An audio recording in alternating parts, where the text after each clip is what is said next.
Hamas-run health ministry estimates 20,000 Gazans have died in the Israel-Hamas war.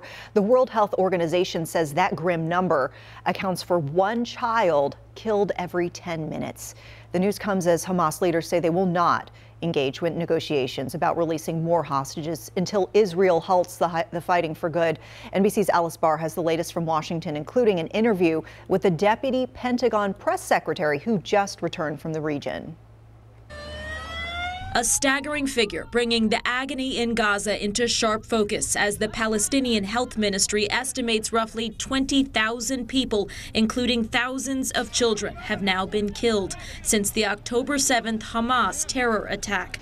The Israeli assault aimed at destroying Hamas has led around 90% of civilians in Gaza to flee their homes. The World Health Organization warning of people dying of thirst, disease, and starvation. Every single person I speak to, everywhere I go in Gaza, is hungry. The Biden administration has been stepping up pressure on Israel to get more aid in and to move to a more targeted phase that limits civilian casualties.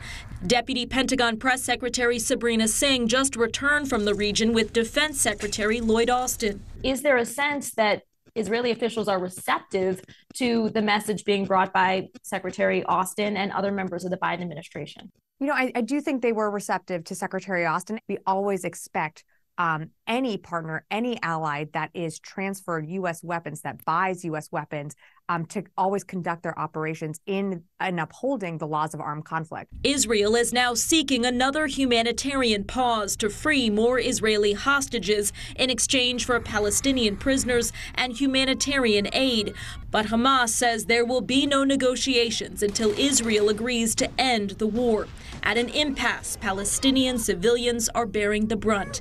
An NBC News team was there as drone strikes hit the southern city of Rafah, where Israeli officials told civilians to seek safety. This man who fled his home in the north asks, where is safety?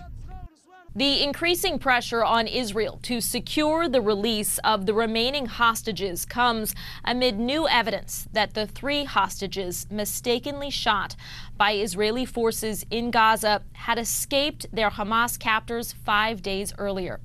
The Israeli Army Chief of Staff emphasizing that IDF soldiers should never open fire on anyone who raises a white flag. In Washington, Alice Barr, NBC News.